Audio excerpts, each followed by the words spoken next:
Those who don't basically review history are destined to repeat it. We need the past. We need to know where we came from. Only if we know where we came from and how we got here are we going to get to the future. When you're looking back, you get a little bit different perspective than you do looking forward. You know, over the period of time, they did start putting things together so that people in the future would have more of a secure future. You know, electricity's been one of the biggest discoveries or inventions of mankind. So I don't see that going away. So there's always going to be a need for people that know how to get electric from point A to point B. In the last 100 years, there's just volumes and volumes of information that how things have changed from what we work with to how we work the testers. In 100 years, the magnitude of information is just, it's a wealth. IBEW in Dayton, Ohio, they offer so much more than just being an electrician. They take care of you. Even in bad times, and we've had a few, the local will support one another, the members will support one another. That's the way life is out there. It's hard, but you stick together.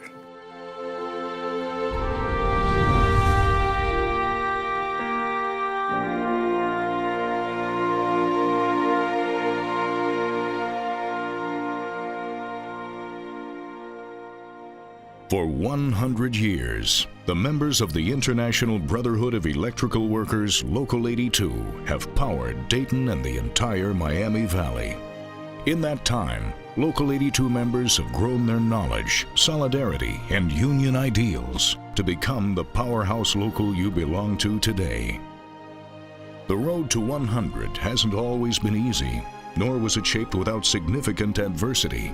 Wars, the Great Depression, national and statewide efforts to undermine labor, and periods of time when work was hard to come by. Through it all, the enduring spirit of Local 82 prevailed, and today, this union stands stronger than ever before. Dayton, Ohio was founded on April 1st, 1796, and incorporated in 1805.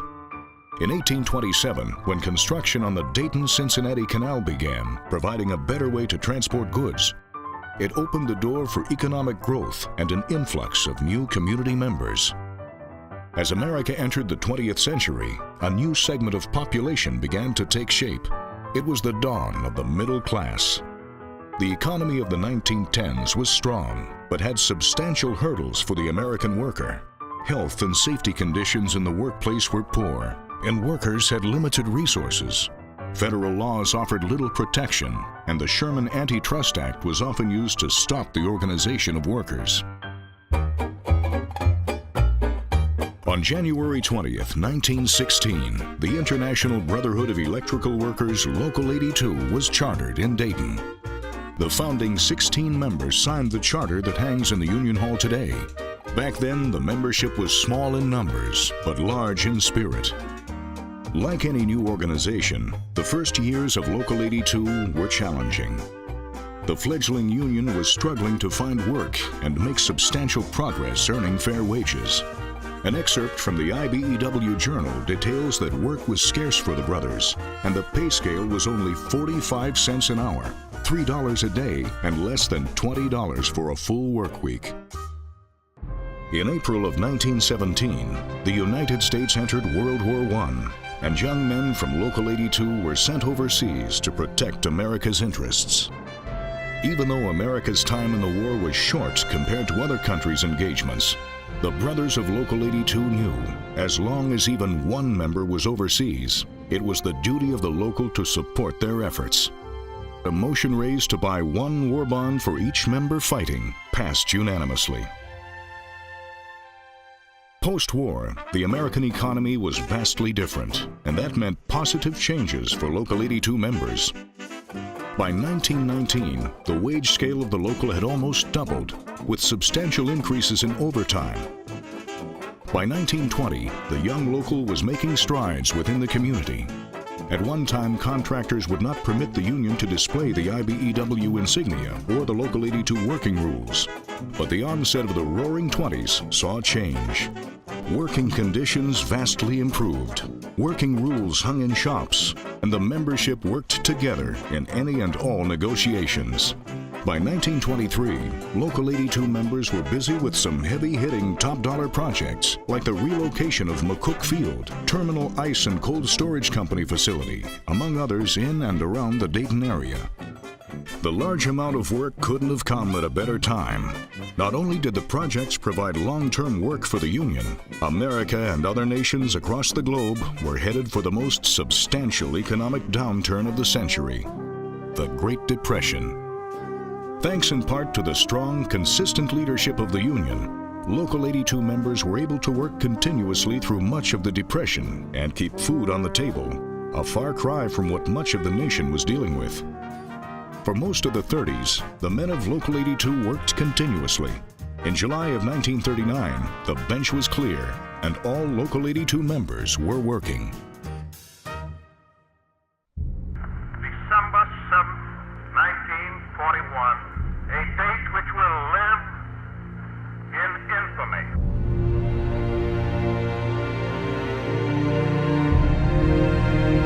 It was in the 1940s that the men of Local 82 were once again called upon to do their patriotic duty and serve in the battle of the Allies versus the Axis in World War II. And once again, the men of Local 82 backed their brothers in arms and purchased a war bond for every member serving, as well as every member who was current on their dues. The brothers at home continued to work in a concentrated effort to ensure that when their brothers returned from war, they'd have a vibrant community to return to. Dayton was heavily involved in the war effort, and it was during the war that Local 82 members became semi-permanent fixtures at Wright-Patterson Air Force Base. The existing base facilities were modified and converted for new uses, and new centers and housing complexes were built, all of which the local provided electric for. Once the war ended, it was back to business for the men of Local 82 in the golden age of American capitalism. Back in that day, it was after World War II. People were, getting their families started and getting their houses built. And I can remember, my folks built their own house. And my dad was an electrician through Local 82. Some of his co-workers, his friends at work, would come over on weekends and evenings to help build the house. And then, they helped each other out. It was a true family. Today, the automobile is part of any American family. In the 1950s, IBEW Local 82 began its formal apprenticeship program. Under the leadership of Robert Carver, apprentices began classroom and job site training and learned the ins and outs of the industry under some of the most skilled IBEW members around. The 50s proved to be a relatively calm time for the local. Negotiations with contractors were, for the most part, smooth, with only a few instances of pushback. The American economy was shifting post-World War II also. Large-scale industrialization spurred by manufacturing opened a new arena for Local 82 members to work in. One of the biggest reasons the union supported the union labor here was because of the General Motors plants that were in town. That's what Dayton was known for pretty much all through the 1900s. There was a lot of manufacturing here, a lot. By 1958, over 70 apprentices had graduated, and local members were busier than ever. Ask not what your country can do for you. Ask what you can do for your country. The 60s began with much work and a move to a new union hall. The hall wasn't the only thing that changed. For the first time since IBEW Local 82's inception, there was a change in leadership. John Breidenbach, a charter member of 82, was defeated in the 1964 election for the business manager's seat. Russell Lane, who succeeded Breidenbach, quickly started to make a name for himself and ushered in a new progressive age for the local. In an article from a Dayton newspaper, Lane is described as a go-getter who was working for the good of the union. Lane is credited for establishing pension and vacation funds, as well as a health and welfare plan. Toward the end of the 60s, work was piling up. so much so that brothers and sisters from out-of-town locals were recruited to help.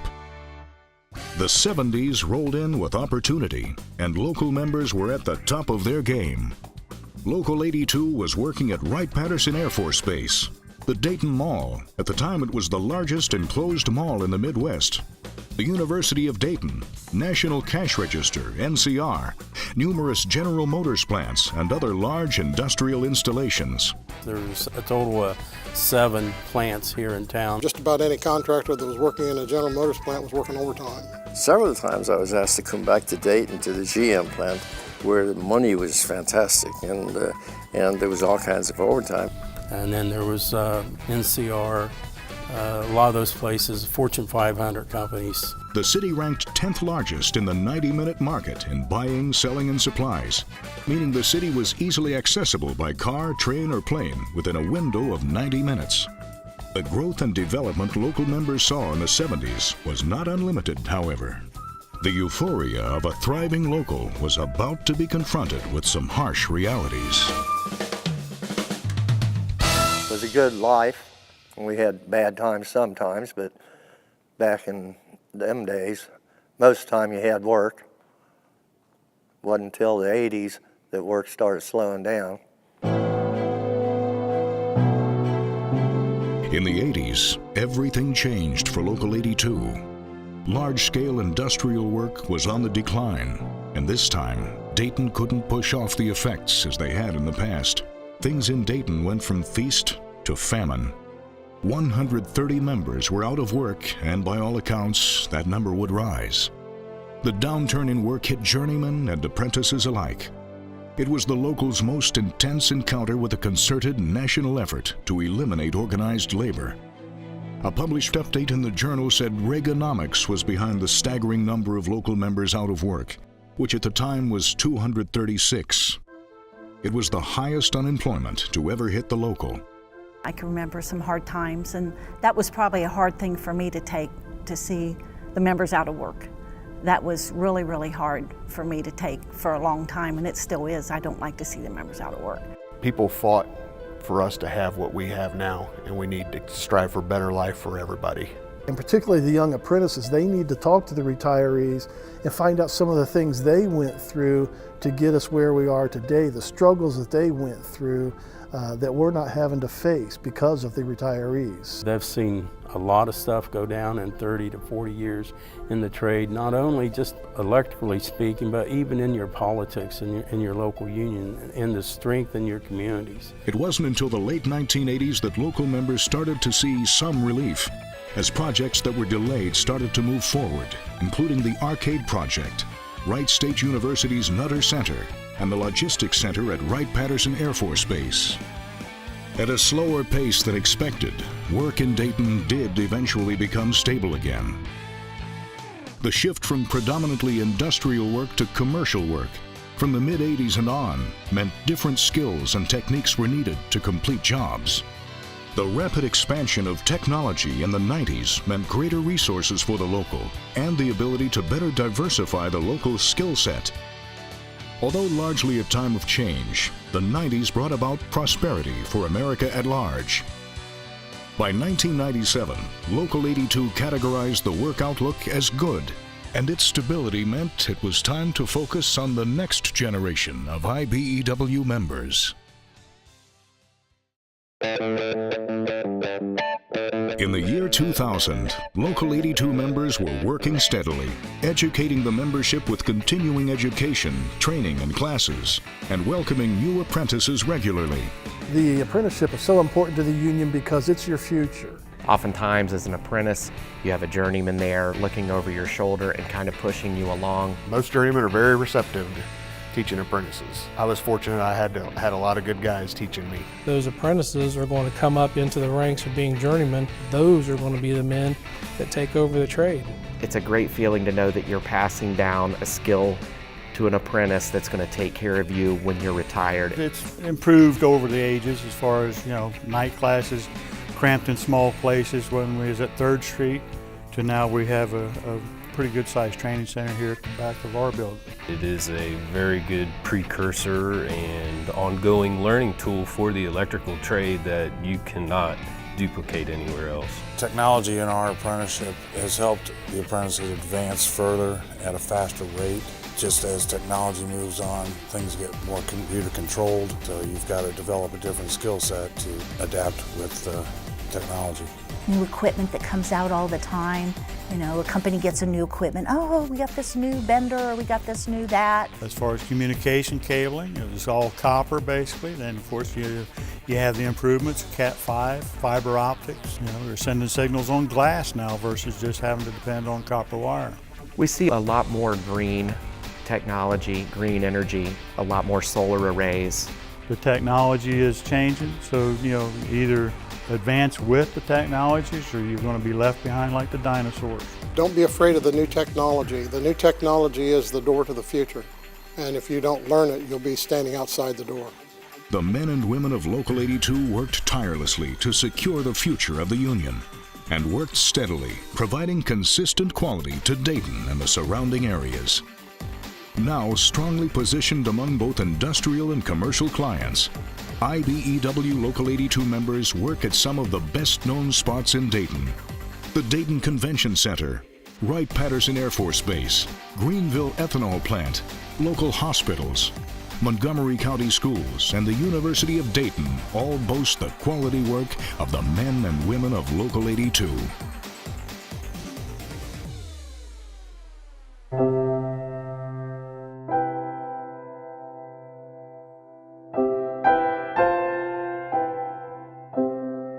On June 25, 2016, Local 82 members, retirees, and honored guests gathered to mark 100 years of Union excellence.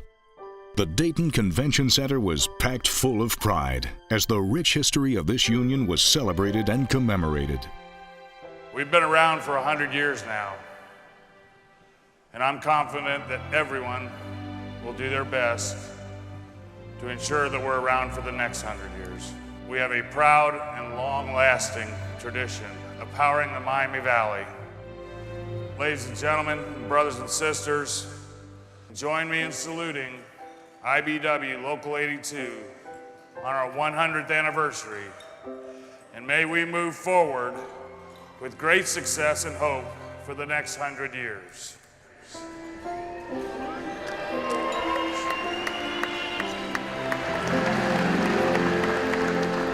There was a lot of people that did a lot of hard work for this membership back through the years, and their effort has allowed me to, you know, enjoy the benefits that I have today. We've had some rough time. I did whatever I had to do, but at the end of the day, I have a good life, and it's all because of Local 82 and IBW. Local 82 was there to make sure that I got what I needed and trained me to get where I am. It's a certain thing about the brothers and sisters that are here that they just seem to be different. These guys here are just special. I live for Local 82. Local 82 has changed my life. I'm committed to it. I don't know where I'd be today if it wasn't for Local 82. I'm a very proud union member. I love the IBEW. I love Local 82. This is my family. We are a big family. Get to know them, their moms, their dads, their kids, whatever, over the years. I have family in this local. I have all of my closest friends are members of this local, and what this local has given me, I can't pay back. You are the legacy of this 100-year-old union. Thank you to all the men and women who have been a part of Local 82 in the past, in the present, and into the future.